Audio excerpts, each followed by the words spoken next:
అస్సలాము అలైకుం వరహమతుల్లాహి వబరకాతు. సోదరులారా, నేను మీ మొహమ్మద్ ఖాలిద్. ఈరోజు నా అంశం దయ్యూస్ అంటే ఎవరు. దయ్యూస్ అంటే తెలుగులో అర్థం దరిద్రుడు. ఓ ముస్లింలారా దయ్యూస్లా మారకండి, ఓ ముస్లింలారా దరిద్రులాగా మారకండి. చాలామందికి ఆశ్చర్యం కలగవచ్చు. అంటే దరిద్రులు అంటే ఏమిటి, అసలు దరిద్రము అంటే ఏంటిది అంటే మనం ముందుగా చూసుకున్నట్లయితే దైవ ప్రవక్త ముహమ్మద్ సల్లల్లాహు అలైహి వసల్లం ఈ విధంగా బోధించారు. సహీహుల్ జామి హదీస్ నంబర్ 3047. ముగ్గురు వ్యక్తులు స్వర్గంలో ప్రవేశించరు.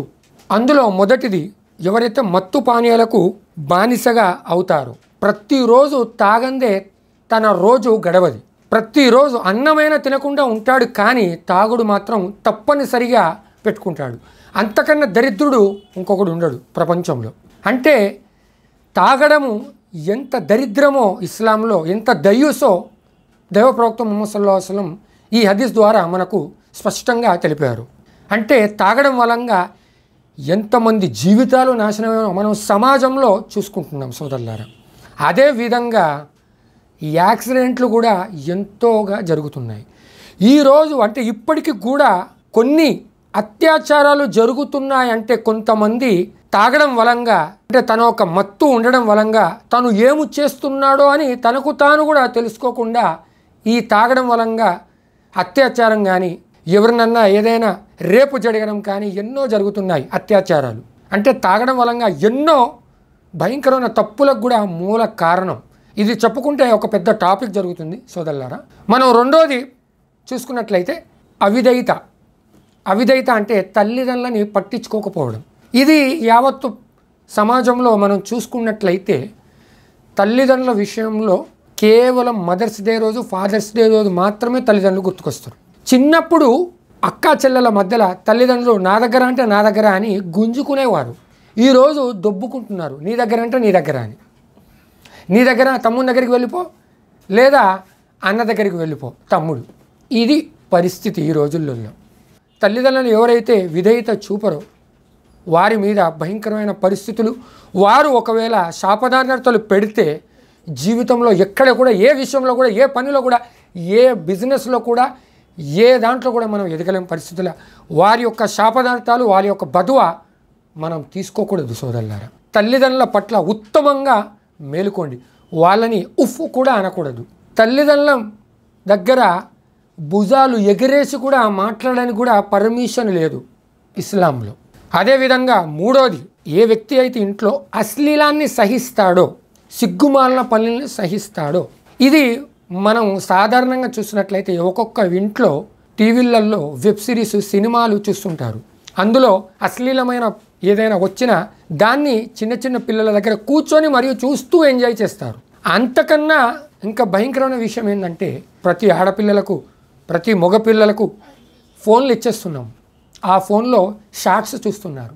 ఎంత భయంకరమైన షార్ట్స్ చూస్తున్నారంటే ఫోన్ అనేది ఎంత భయంకరమైన ఈరోజు ఫితనగా మారిందంటే ఫోన్ ద్వారా మనము మంచి కన్నా చెడునే ఎక్కువగా చూస్తున్నాం సోదరులారా.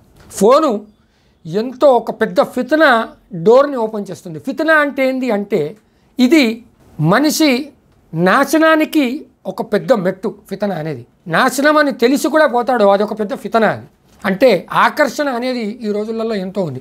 పిల్లలకు ఫోన్ ఇస్తే తప్ప అన్నం తినట్లేదు, అటువంటి పరిస్థితి. అతను అన్నం తినాలంటే ఫోన్ ఇవ్వాల్సిందే. పబ్జీ గేములు అని రకరకాల గేములతో ఎడిక్షన్ అయిపోయి కొంతమంది డాక్టర్ల దగ్గరికి వెళ్ళి వారి పరిస్థితి ఎలా ఉందంటే ఫోన్ల ద్వారా అంత భయంకరంగా ఉంది సోదరులారా. ఫోన్ ద్వారా ఎన్నో అశ్లీలమైన పనులు, మూవీస్ కానీ, వెబ్ సిరీస్ కానీ, ఫిలిమ్స్, బ్లూ ఫిలిమ్స్ కానీ, పోర్న్ వీడియోస్ కానీ ఎంతో భయంకరమైన ఫోన్ ద్వారా చెడు కార్యాలకు, చెడు పనులకు, దాని ద్వారా ఈరోజు యావత్తు సమాజంలో అతనికి ఏదన్నా ఆలోచనలు జరుగుతున్నాయంటే ఈ షాట్లో, ఈ మూవీలో, ఈ ఫిలిమ్స్లో ఇవి జరుగుతున్నాయని తనకు తాను నేర్చుకుంటాడు. చిన్న చిన్న పిల్లగాళ్ళు కూడా, కొంతమంది అయితే పిల్లలు ఎలా పుడతారని అని అడుగుతున్నారు. అటువంటి పరిస్థితులు కూడా ఈరోజు ఫోన్ ద్వారా తను చూస్తున్నాడు. పిల్లలకు ఫోన్లు ఇవ్వకండి, చాలా జాగ్రత్తగా మీరు ఫోన్లు వాడండి, ఫోన్ని మంచిగా యూజ్ చేయండి. అదేవిధంగా మనం ముఖ్యంగా చూసుకున్నట్లయితే వివాహంలో చాలా భయంకరమైన పరిస్థితులు ఏర్పడుతున్నాయి సోదరులారా. వివాహం అంటే తండ్రి తన కూతుర్ని పెద్ద మనిషి ఏదైతే పుష్పవతి అయిన తర్వాత పరదాలో పెంచుతాడు. బిడ్డని కూతుర్ని కాలేజ్ దగ్గర నుంచి వెళ్ళి ఇంటి దాకా చాలా సేఫ్టీగా తీసుకొస్తాడు. కానీ పెళ్లి సమావేశంలో మాత్రము పరదా లేకుండా విచ్చలివిడిగా కెమెరాలు పెట్టి రకరకాల ఫోటోలు మంచిగా తయారై ఏ వ్యక్తి వచ్చో అతను కెమెరాలు రికార్డింగ్ చేయడం, పోజులు పెట్టడం మనని. అంటే అంత హిజాబ్లో ఉండి కూడా చిన్ననాటి నుంచి మంచిగా తండ్రి పెంచి తన తండ్రి చూస్తుంటాడు, తన అన్న తమ్ముళ్ళు చూస్తుంటారు. వాడు పోజులు ఇవ్వమని రకరకాలుగా కెమెరా పరిస్థితి ఎంత దారుణంగా ఉందంటే ఈరోజు సమాజంలో పెళ్ళి అది ఒక నెల 2 నెలల నుంచి ఆల్బమ్ సాంచాకి అని, మంగిని అని, తర్వాత రసం రివాయతులు అని ఎన్నో ఇస్లాంలో లేనివి కూడా వచ్చేసాయి. అంటే ఆ కెమెరా దగ్గర వివాహం సందర్భాల్లో కొందరు స్త్రీలు ఎవరైతే వారిని ఒక ఆల్బమ్ లాగా ఎంత విచ్చలవిడితనంగా కెమెరామన్ వెళ్తాడంటే తినేటప్పుడు కానీ స్టేజ్ మీద కూర్చున్నప్పుడు కానీ పరాయి పురుషుడు వచ్చి రకరకాల పోజులు అని రకరకాల వీడియోలు తీసుకుంటూ తను ఎటువంటి బుద్ధితో చూస్తున్నాడో అల్లాకే తెలియాలి సోదరులారా. స్త్రీ అనేది ఖచ్చితంగా కొన్ని నిబంధనలు ఉన్నాయి ఇస్లాంలో, వాటిని కంట్రోల్ చేసుకుంటూ ఏదైతే ఎంత తయారైనా ఏదైనా కేవలం అది భర్త కోసం మాత్రమే. బనో సింగర్ ఏదైతే స్త్రీకి అలంకరణ అనేది కేవలం భర్త కోసం మాత్రమే, పరాయి పురుషుల కోసం కాదు. భర్త దగ్గరికి వచ్చినప్పుడు 200-250 నైటీ వేసుకొని అలా హాలతో ఉండిపోతుంది. ఎలా అంటే ఏదో చెమటతో ఎలా ఉంటారంటే చూసి చికాకు వచ్చే పరిస్థితి ఉంటుంది భర్త దగ్గర. కానీ పెళ్ళిళ్ళల్లో మ్యారేజెస్లలో మాత్రం అలంకరణ విపరీతంగా ఉంటుంది. స్త్రీలు మీరు ఇది తప్పుగా అనుకోకండి, ఇది ఈరోజు సమాజంలో జరుగుతున్న పరిస్థితి. దీని వలంగా కెమెరా వలంగా అంటే లేదండి మేము ఫోటోలు తీసుకోవాలన్నా వీడియోలు తీసుకోవాలన్నా మాకు పెళ్ళైనట్టుగా మేము కూర్చొని చూసుకోవడానికి మాకు ఒక ఆల్బమ్ కావాలని. ఎందుకు అది మీకు అది ఒక అడ్వర్టైజ్మెంట్ లాగా ఉంటుంది. దాని ద్వారా ఎంతోమంది పరాయి పురుషులు వచ్చి చూస్తున్నారు. మీరు అందరినీ కూర్చుండబెట్టి చూపిస్తున్నారు. సినిమా చూపించడానికి పెళ్ళి ఇలా జరిగింది అలా జరిగింది, అమ్మో ఇన్ని వంటకాల, ఇంతగానే జరిగిందా, ఇంత గ్రాండా, ఇంత పెద్ద స్టేజా, ఇన్ని కార్లా, ఇంత BMW, ఇంత బెంజా అనేది కాదు సోదరులారా. పెళ్ళి అనేది సాంప్రదాయంగా జరగాలి. దైవ ప్రవక్త ముహమ్మద్ సల్లల్లాహు అలైహి వసల్లం ఈ విధంగా బోధించారు. ఏ పెళ్ళిలైతే తక్కువ ఖర్చుతో జరుగుతుందో అందులో శాంతి శుభాలు ఉంటాయని దైవ ప్రవక్త ముహమ్మద్ సల్లల్లాహు అలైహి వసల్లం బోధించారు. అదేవిధంగా దుబారా ఖర్చు ఎవరైతే చేస్తారో శైతానిక బాయి అని చెప్పేసి చెప్పడం జరిగింది. శైతానిక బాయి అంటే ఫుజుల్ ఖర్చు, అనవసరమైన ఖర్చులు. ఈ కెమెరా ఖర్చులు ఏ విధంగా ఉన్నాయంటే ఈ రోజులలో సోదరులారా 2 లక్షలు లేదా 1,50,000 ఈ విధంగా ఉంది. దయచేసి ఇటువంటి ఆచరణలను మీరు చూసుకోండి.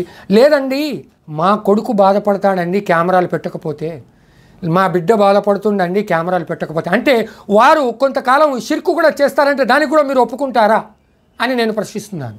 మీరు మీ కొడుకు బాధపడతారని మీ బిడ్డ బాధపడతారని తప్పుడు మార్గంలోకి పంపించకండి సోదరులారా. పెళ్ళి అనేది ఇస్లాంలో సగభాగం లాంటిది.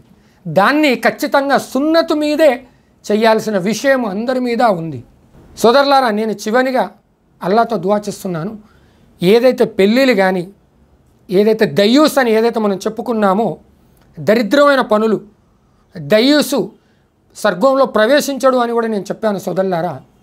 అటువంటి దరిద్రమైన పనుల నుంచి అల్లా మిమ్మలను నన్ను రక్షించుగాక. ఆమీన్. వాఖిరు దఅవానా అల్హమ్దులిల్లాహి రబ్బిల్ ఆలమీన్.